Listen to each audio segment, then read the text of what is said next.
Standing in my childhood bedroom, staring at the acceptance letter from West Point Military Academy, I never imagined that the same parents who called me a disappointment would one day beg for my forgiveness.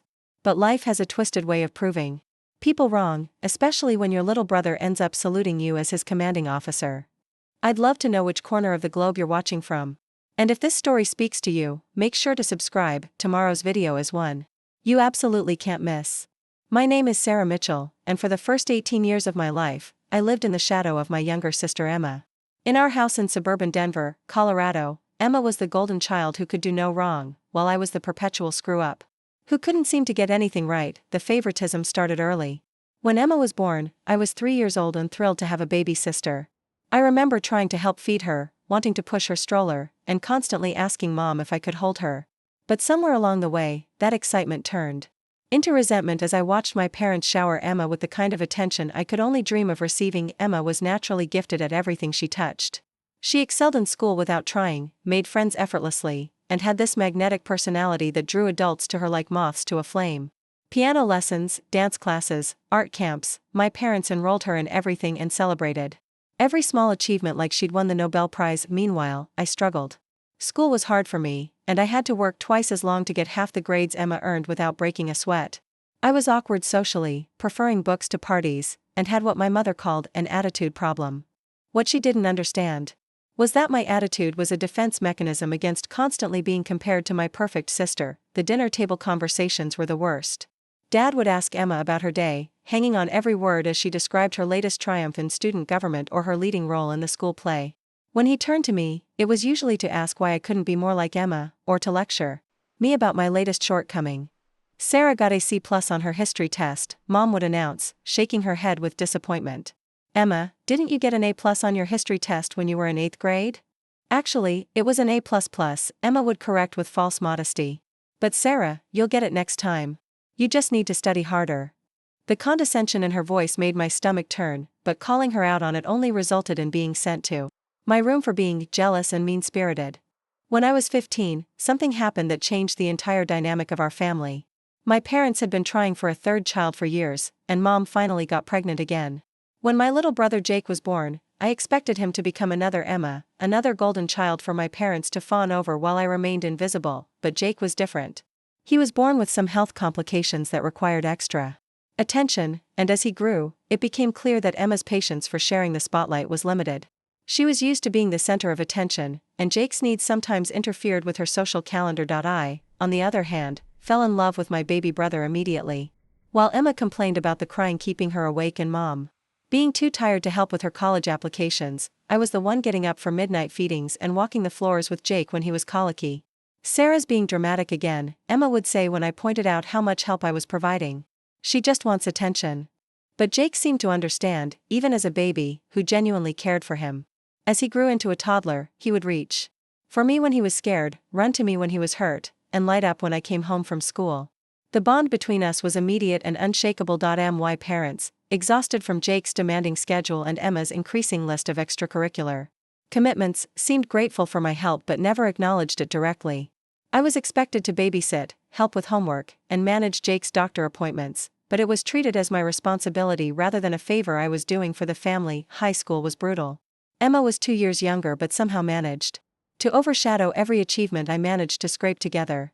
When I made the JV soccer team, Emma made varsity as a freshman. When I got into the National Honor Society, Emma was elected president of the Junior National Honor Society. When I scored well on my SATs, Emma scored higher on her SATs as a sophomore. The college application process nearly broke me. I worked part-time at a local restaurant to save money for application fees while Emma had her pick of expensive college prep courses funded by our parents.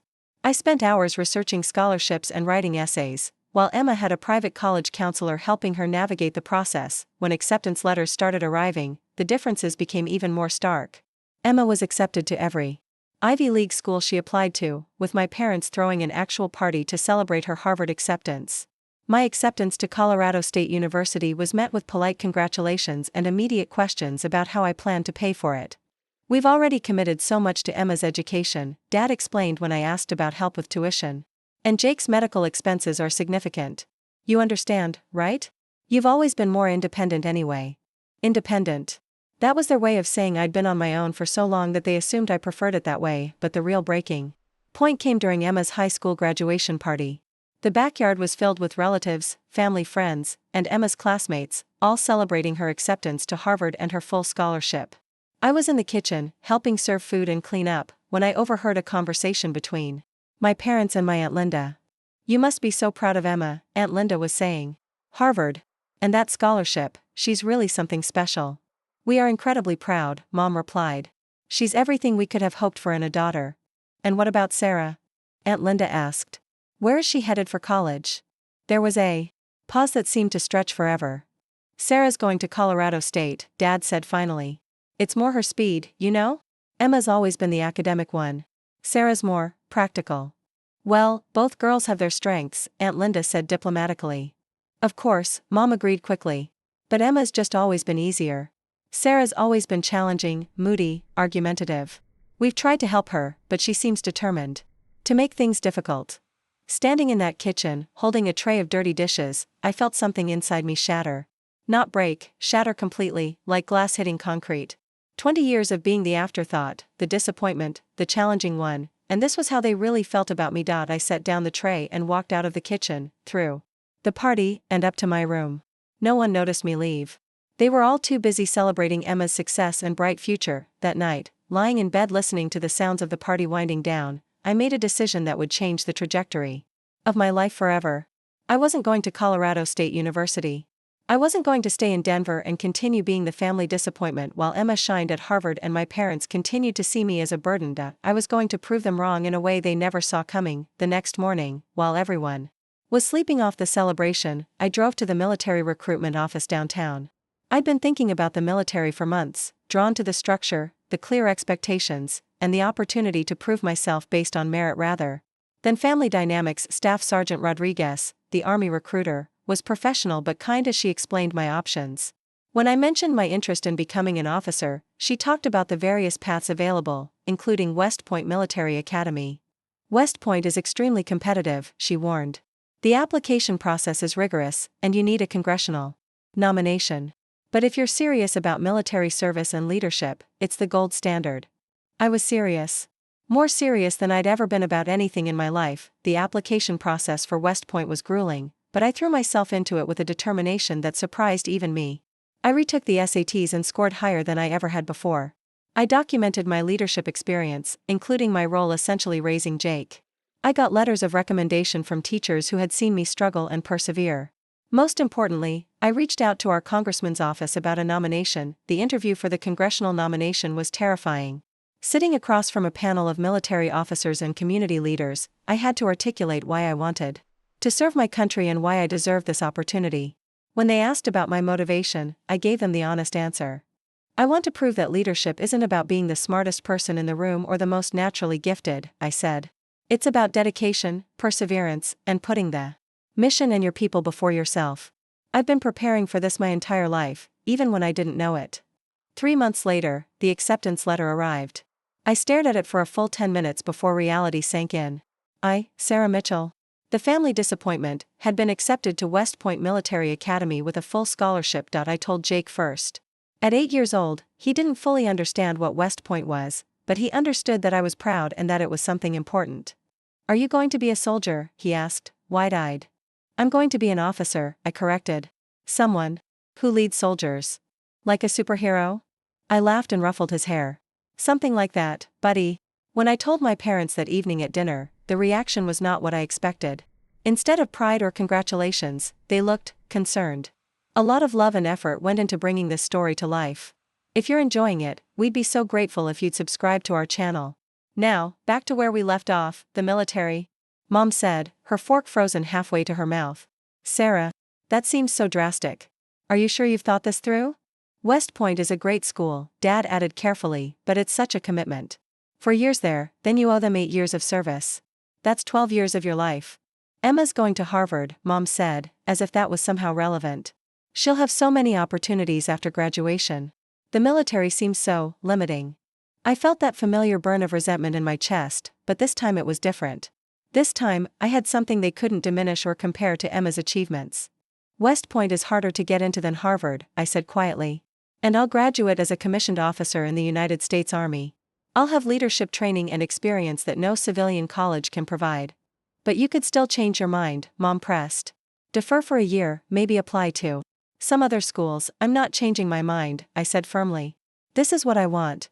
This is what I'm doing. The conversation ended there, with my parents exchanging worried glances and Emma looking like she'd rather be anywhere else. But Jake was beaming at me across the table, and for the first time in my life, that was enough. The months before leaving for West Point were strange. My parents seemed to be in denial about my decision, occasionally bringing up alternatives or suggesting I was running away from my problems. Emma, for her part, seemed almost offended that I had found something that impressed people in a way that didn't involve her, but Jake became my biggest supporter. He started calling me Officer Sarah and would salute me when I came home from work. He asked a million questions about what I would learn at West Point and made me promise to write him letters. His enthusiasm reminded me why I was doing this, not to prove something to my parents or to compete with Emma, but to become the person I was meant to be. The day I left for West Point, Jake cried. My parents were somber, treating it like I was going off to war rather than to one of the most prestigious military academies in the world. Emma hugged me goodbye and whispered, I hope you know what you're doing. But as I drove away from that house in Denver, looking in the rearview mirror at the family that had never quite known what to do with me, I felt something I'd never experienced before, complete certainty that I was exactly where I was supposed to be. West Point was a shock to my system in every possible way. The gray stone buildings, the rigid schedule, the constant pressure, everything was designed to break you down and build you back up into something stronger. For most cadets, it was the hardest thing they'd ever experienced. For me, it felt like coming home. The first few weeks were brutal. Beast Barracks, the summer training program for new cadets, pushed everyone to their physical and mental limits. We were up at 0530 every morning, running miles before most people were awake, memorizing vast amounts of military knowledge, and learning to function as a unit rather than individuals. My roommate was Jessica Chen from San Francisco, whose parents were both doctors and had initially been horrified by her decision to attend West Point. Unlike me, she came from a family that supported her dreams, even when they didn't understand them. Jessica became my first real friend at the academy, someone who understood the weight of expectations and the desire to prove yourself worthy of the uniform. Your family still think you're crazy? Jessica asked one evening as we polished our boots for the 100th time that week.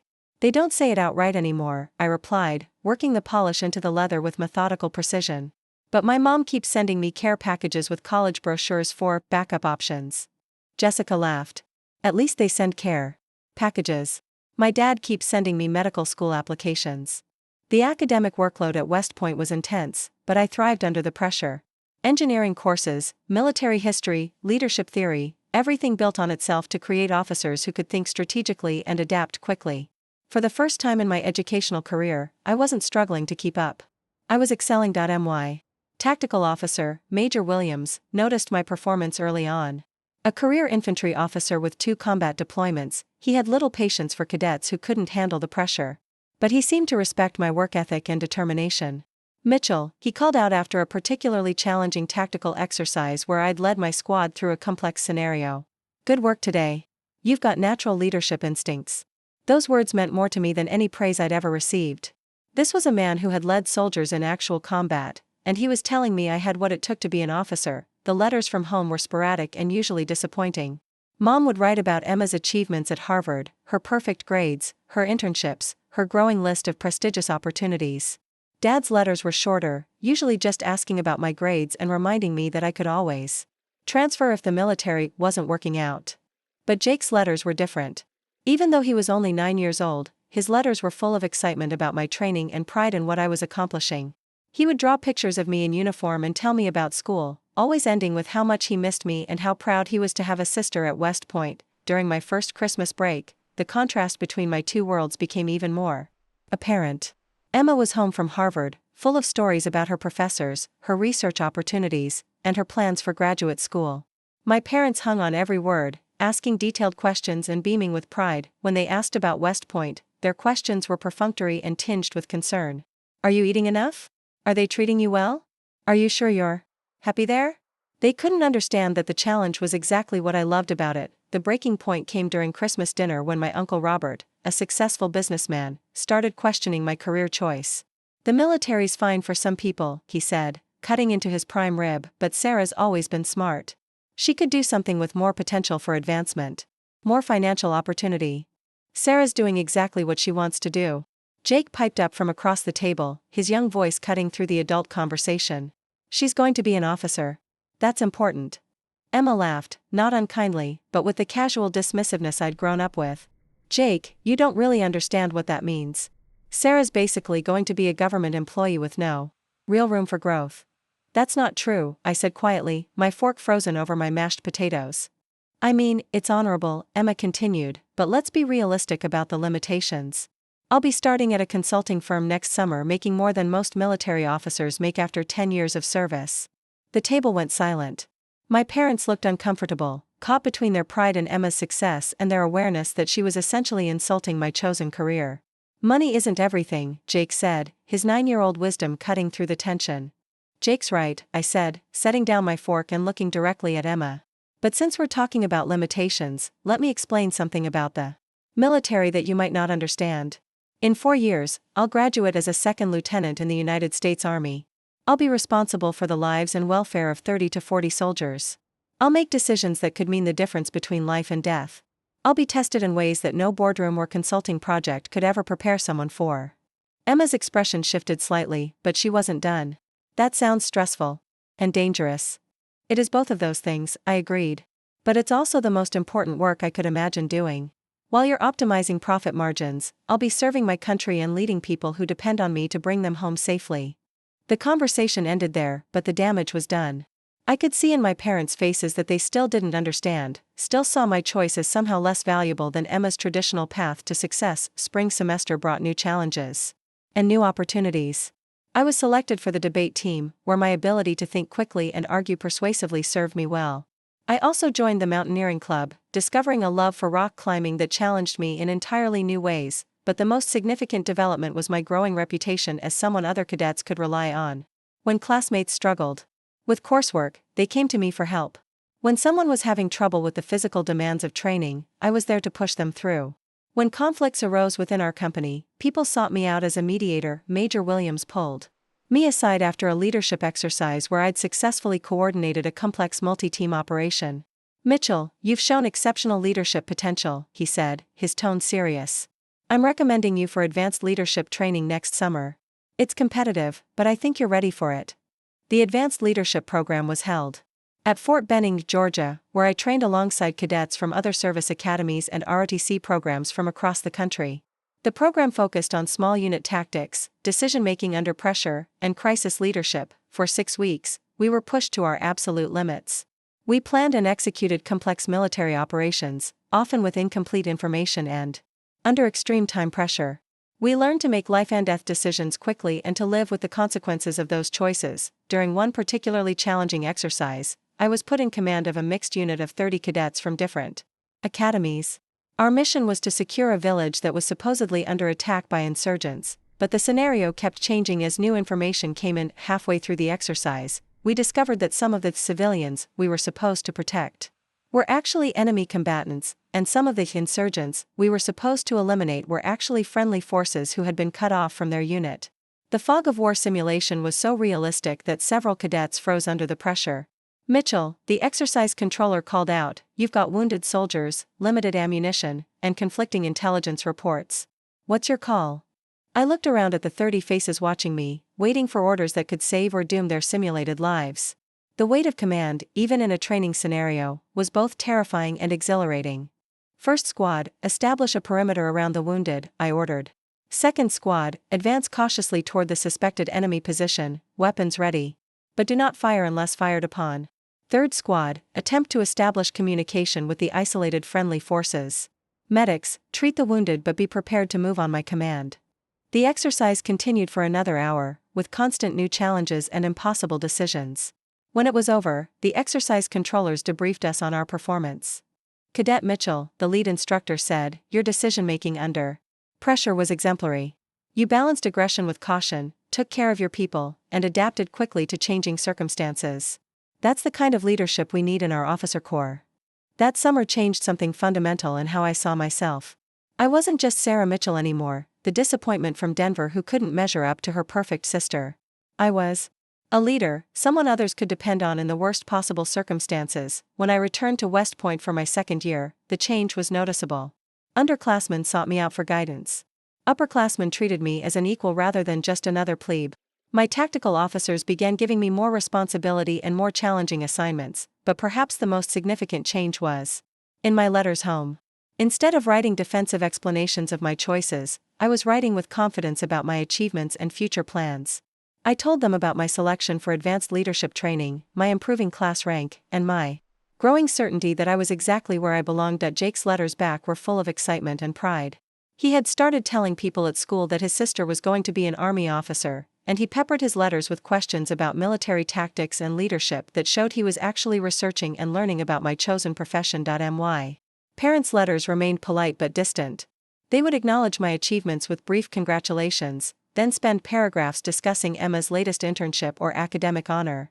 The message was clear: they were proud of me, but Emma's success was still the family's primary source of joy. Emma herself had stopped writing entirely after that Christmas dinner conversation.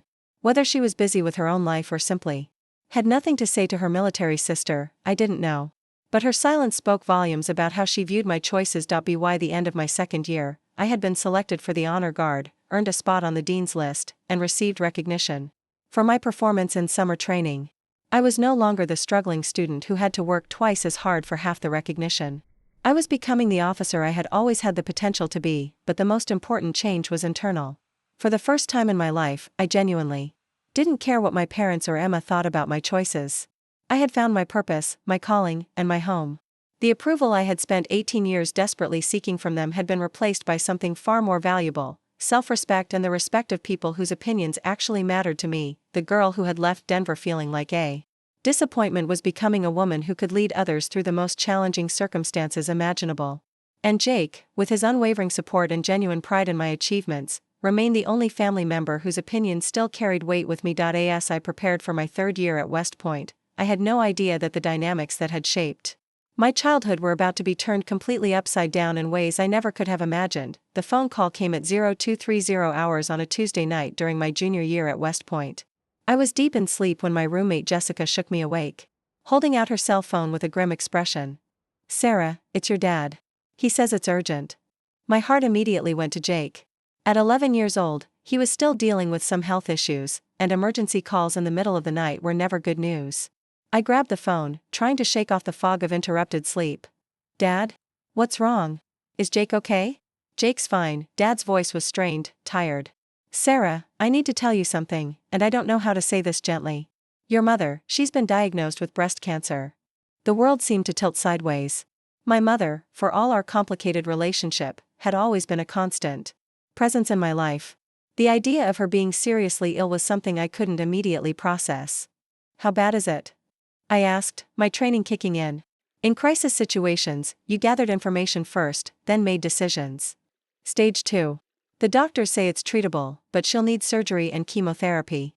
The treatment will take months, maybe longer." I was quiet for a moment, running through the implications. "What do you need from me?" "Well, Emma's at Harvard, and her course load is so demanding right now.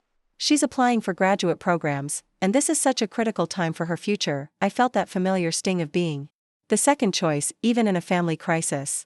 "What are you asking, Dad? Would you consider taking a leave of absence? Coming home to help with Jake in your mother's care?" I know it's a lot to ask, but Emma's opportunities are so time-sensitive. I looked around my dorm room at West Point, at the uniform hanging in my closet, the textbooks stacked on my desk, the leadership awards on my wall. Everything I had worked for, everything I had built. "Dad, I'm in my junior year at one of the most competitive military academies in the world. Taking a leave of absence could jeopardize my graduation, my commission, my entire future." "I know. It's a sacrifice," he said quickly. "But family comes first, doesn't it? And you've always been so good with Jake, so responsible." There it was again. Sarah the responsible one, Sarah the backup plan, Sarah who could put her life on hold because her dreams were somehow less important than Emma's. "Let me call you back," I said. "I need to think about this." After hanging up, I sat in the darkness of my room, wrestling with a decision that felt impossible. On one hand, my mother was seriously ill and my family needed help. On the other hand, asking me to sacrifice my education while protecting Emma's felt like the same favoritism that had defined my childhood. Jessica, who had been pretending to sleep through the conversation, finally spoke up. What are you going to do? I don't know, I admitted. My mom has cancer. They want me to take a leave of absence to help with her care and my little brother. What about your sister? Emma's too busy with Harvard and graduate school applications. Apparently, her future is too important to interrupt. Jessica was quiet for a moment. You know, my grandmother had breast cancer 2 years ago. The treatment is hard, but the survival rates are really good if they caught it early. It's not really about the cancer, I said slowly, realizing the truth as I spoke it. It's about the fact that they're asking me to sacrifice my future while protecting hers. Again. The next morning, I requested a meeting with my tactical officer, Major Williams.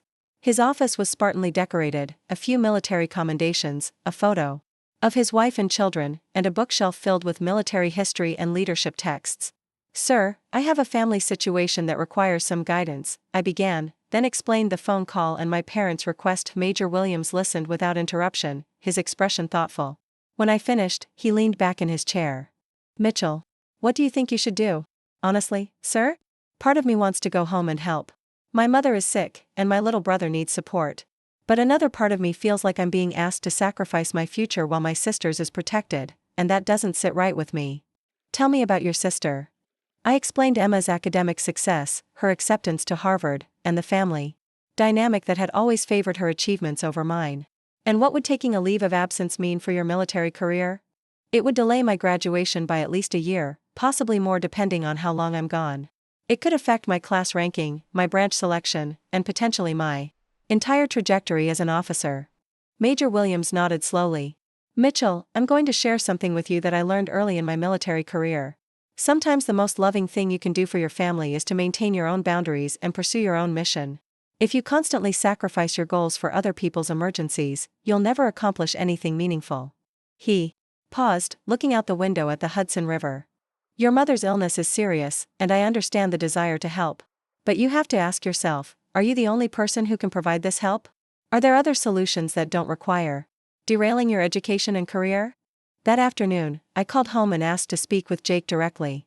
At 11, he was old enough to understand what was happening and to have his own opinion about what he needed. Sarah. His voice lit up when he heard mine. Dad said you might come home to help with Mom. How are you doing with all this, buddy? I'm scared, he admitted. But Mom says the doctors can fix it. And Dad hired Mrs. Peterson from down the street to help with stuff around the house. Mrs. Peterson? Yeah, she's really nice. She makes good cookies and helps me with my homework. She said she can take me to soccer practice and stuff while Mom is getting her treatments. I felt a piece of the puzzle click into place. Jake, do you need me to come home? I will if you need me to, but I want to know what you think. There was a pause. I want you to stay at West Point, he said firmly. You're going to be an officer, and that's important. Mrs. Peterson is taking good care of us, and Emma said she might come home for a weekend soon. You're sure? I'm sure. Besides, when you graduate, can you come home in your uniform? I want to show all my friends. That conversation changed everything. I called my parents back that evening with my decision. I'm not taking a leave of absence. I said without preamble. I'll come home for a long weekend to visit Mom and help get things organized, but I'm staying at West Point. The silence on the other end was heavy with disappointment. Sarah, I'm surprised by your selfishness, Mom's voice came on the line. She must have been listening on the extension. Family should come first. Family does come first, I replied. That's why I'm going to graduate and become an officer so I can provide for this family in ways that matter. Jake told me Mrs. Peterson is helping, and he wants me to stay in school. Emma can come home on weekends if additional help is needed. Emma has responsibilities, so do I interrupted. I have responsibilities to my education, my future, and frankly, to the army that's investing in my training. I'm not abandoning the family, but I'm also not sacrificing my future for a situation that has other solutions.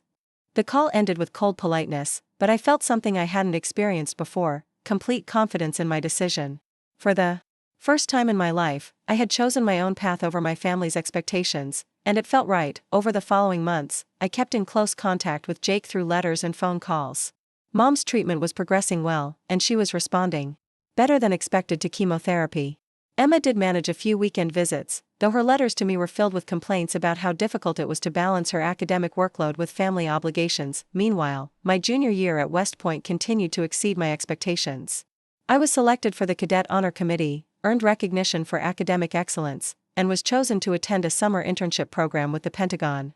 Every achievement felt like vindication of my decision to stay. The real test came during spring break when I finally made it home for a visit.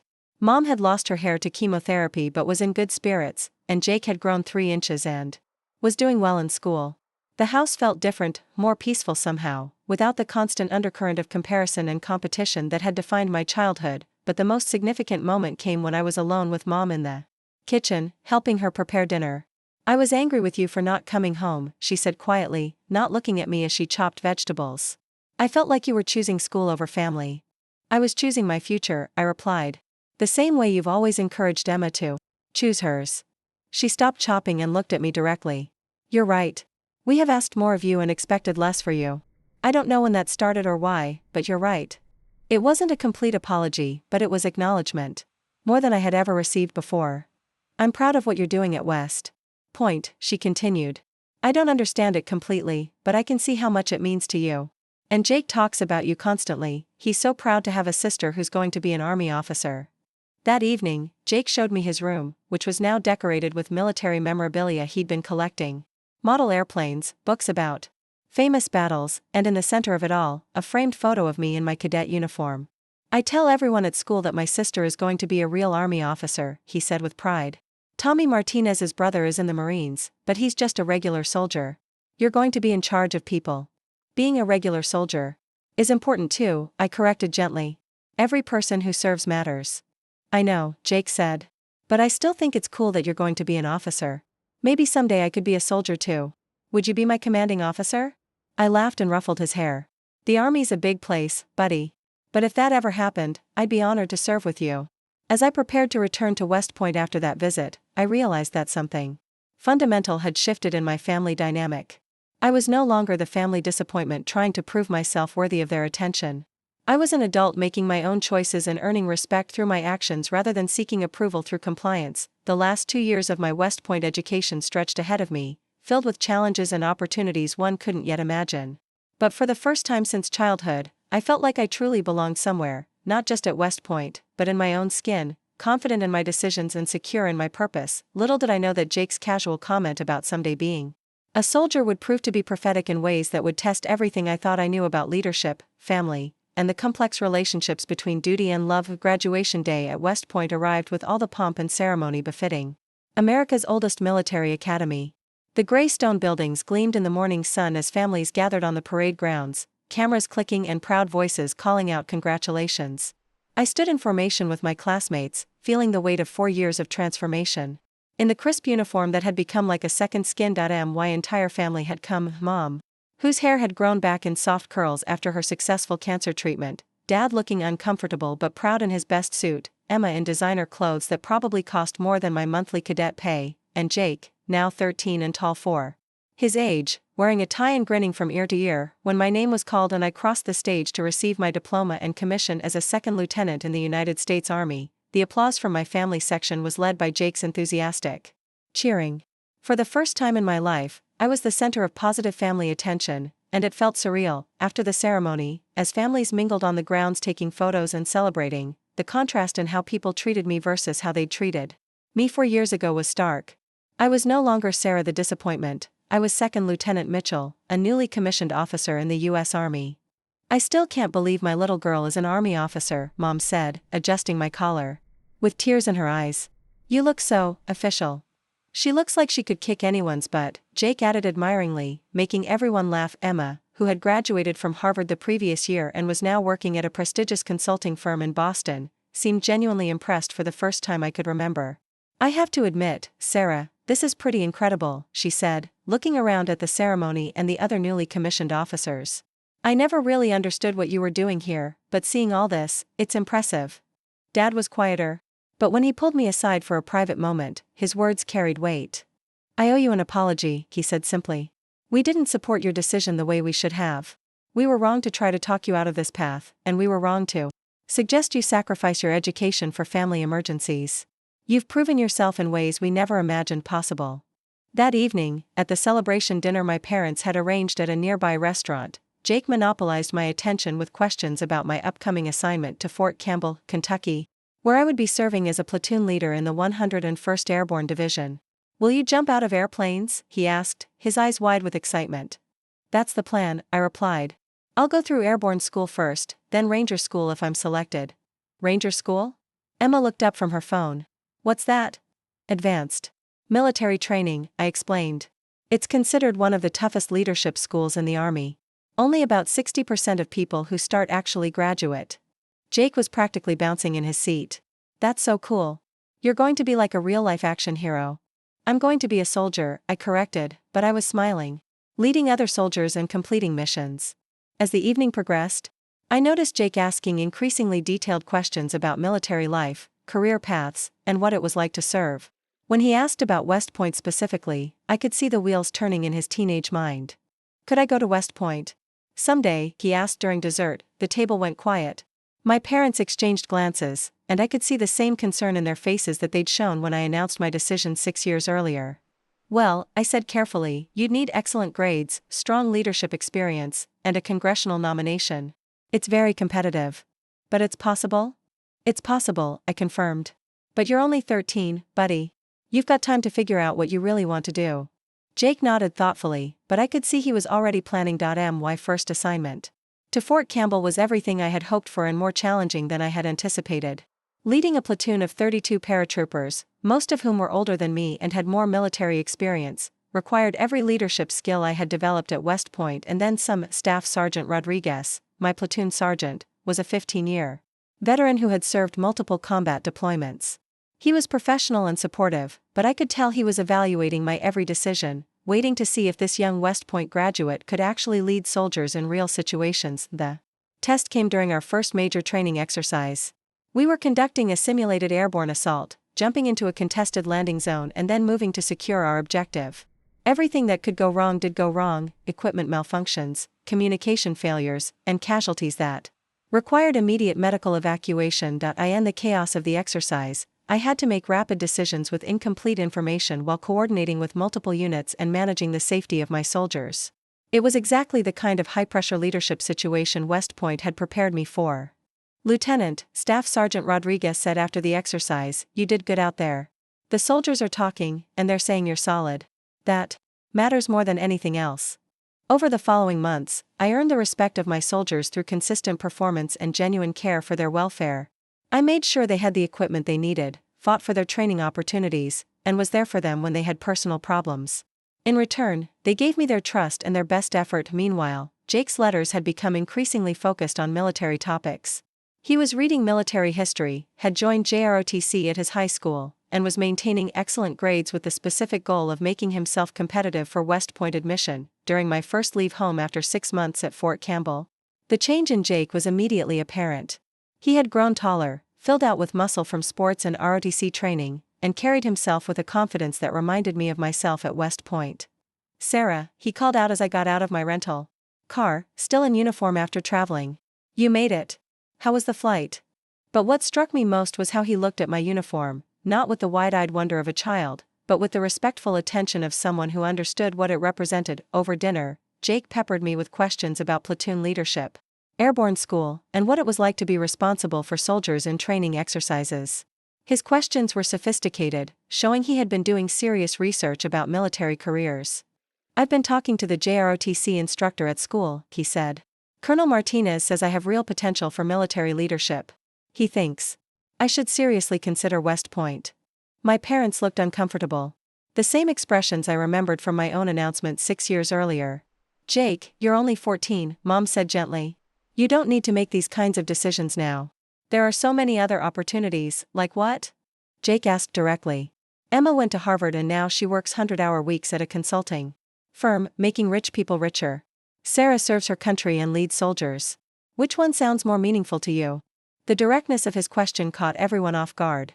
Emma, who was visiting for the weekend, looked genuinely offended. "My work is meaningful," she protested. "I help companies optimize their operations and improve efficiency." "For profit," Jake replied. "Sarah helps defend the country." It was like watching my own teenage self, but with more confidence and clarity than I had ever possessed at his age. Later that evening, Jake and I went for a walk around the neighborhood, giving us a chance to talk privately. "Are you serious about West Point?" I asked. "It's not a game, Jake.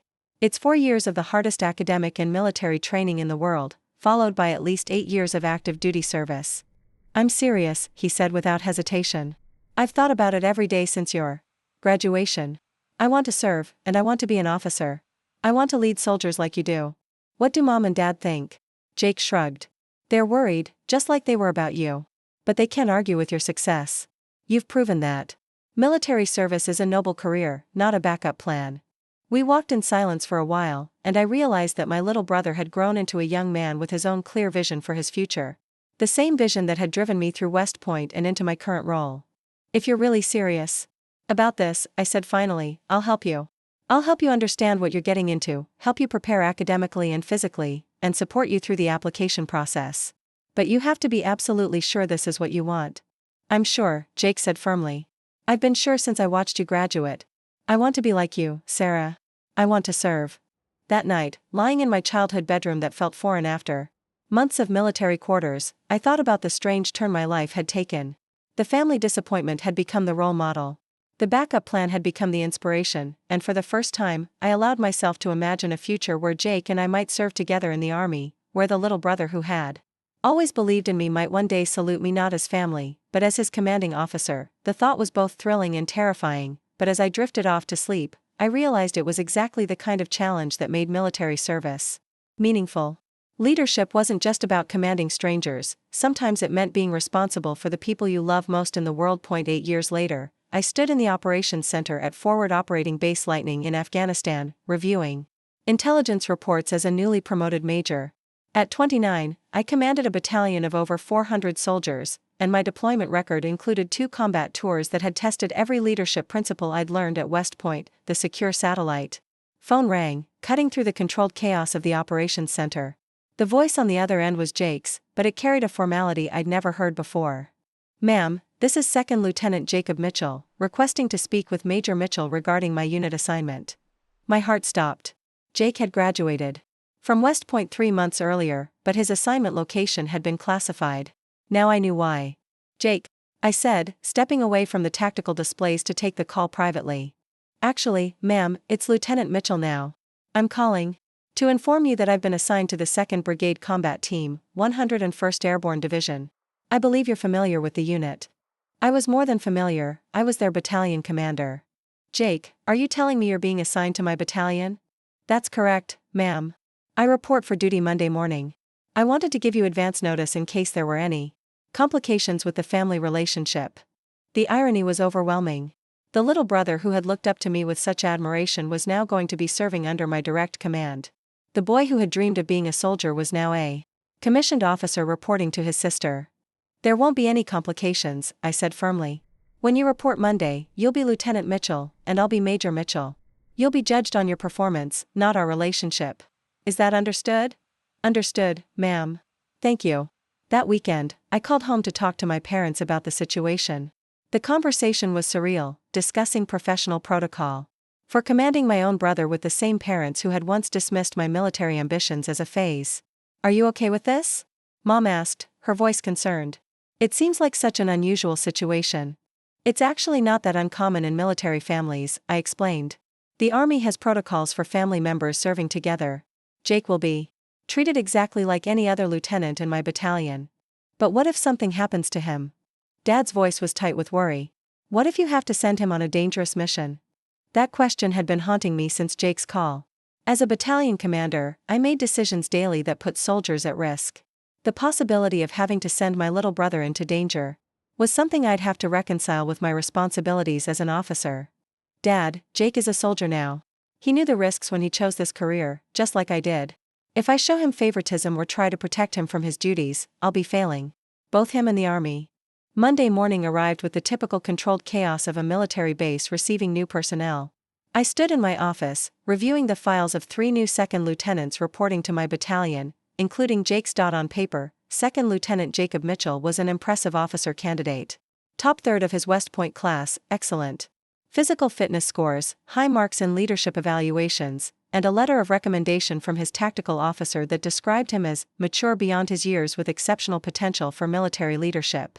The knock on my door was sharp and professional. "Enter."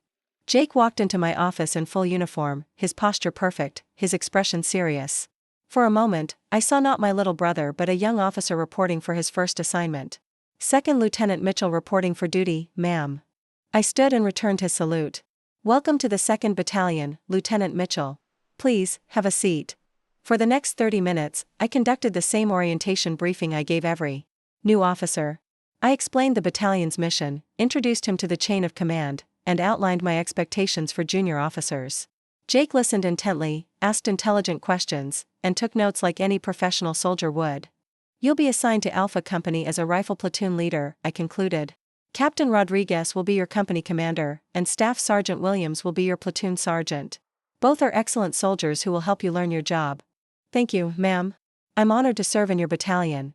As he stood to leave, Jake paused at the door. Ma'am, if I may ask a personal question? Go ahead, Lieutenant. Are you proud of me? The question broke through all the military protocol and professional distance. This was my little brother, the boy who had supported my dreams when no one else would, asking if I was proud that he had followed the same path. I'm very proud of you, Jake. But more importantly, I'm proud that you're here because you chose to serve, not because you were trying to impress anyone. He smiled, the first genuine smile I'd seen since he walked into my office. Thank you, ma'am. That means everything to me. Over the following months, I watched Jake grow into his role as a platoon leader. He was everything his West Point evaluations had suggested: competent, dedicated, and respected by his soldiers. More importantly, he never tried to leverage our relationship for special treatment or insider information. The test came during a complex training exercise where Jake's platoon was assigned a particularly challenging mission. Other officers might have come to me for guidance or hints about the exercise parameters. Jake never did. He planned his mission, briefed his soldiers, and executed the operation with the same professionalism expected of any lieutenant in my battalion. When his platoon performed exceptionally well, earning recognition from the brigade commander, I felt a pride that was both professional and personal. This wasn't my little brother succeeding because of family connections. This was Second Lieutenant Mitchell earning respect through his own merit. The moment that defined everything came during a formal dinner honoring the battalion's performance in recent training exercises. The entire command staff was present, along with visiting dignitaries and families of the officers. My parents had flown in for the event, still marveling at the sight of both their children in army uniforms. Emma had even made the trip, bringing her husband and looking genuinely impressed by the military ceremony. During the formal presentations, Jake was called forward to receive an award for outstanding leadership during the training exercise. As he approached the podium, the battalion adjutant read his citation, describing his tactical decisions and leadership under pressure. When the ceremony was over and we were mingling during the reception, a group of senior officers gathered around my parents, congratulating them on having 2 children serving as Army officers. You must be incredibly proud, Colonel Harrison, the brigade commander, said to my parents. It's rare to see siblings both choose military service, especially at this level. We are proud, Dad replied, and for the first time in my memory, his voice carried genuine conviction when talking about my career choices. Both of our children have exceeded our expectations. Emma, standing nearby with her husband, added, I have to admit, I never understood why they both chose the military over civilian careers. But seeing them tonight, seeing what they've accomplished and the respect they've earned, I get it now. Later that evening, as the reception was winding down, Jake approached me one final time. Ma'am, thank you for giving me the chance to prove myself without any special treatment. I know this situation could have been complicated, but you handled it perfectly. You made it easy, Lieutenant. You conducted yourself like the professional officer you are. Jake smiled and extended his hand for a handshake. As I took it, he said something that I'll never forget. Major Mitchell, I want you to know that when I chose military service, when I chose to follow your path, I wasn't just choosing a career. I was choosing to serve under the best officer I've ever known. You're not just my sister, you're my commanding officer, and I'm honored to serve under your command. Standing there in my dress uniform, surrounded by fellow officers and the family that had once seen me as a disappointment, I realized that everything had come full circle. The girl who had left home feeling like a failure had become a leader. That her own brother aspired to serve under. My parents had once chosen Emma over me, valuing her conventional success over my unconventional dreams. But Jake had made a different choice. He had chosen service over comfort, leadership over easy money, and he had chosen to follow the path I had blazed rather than the one society expected. In that moment, I understood that true success isn't measured by family approval or conventional achievements. It's measured by the impact you have on others, the principles you uphold, and the legacy you create through your choices. Jake saluted me one final time that evening, and as I returned his salute, I saw not just my little brother, but a fellow officer who had chosen to serve his country with honor, courage, and commitment. The family disappointment had become the commanding officer. And for the first time in my life, that felt like exactly who I was meant to be. Looking for more? We've got 2 amazing stories ready for you right on screen. If this one touched you, these are absolutely worth your time. Click to watch them now. And hey, subscribe and hit that bell to never miss our latest uploads.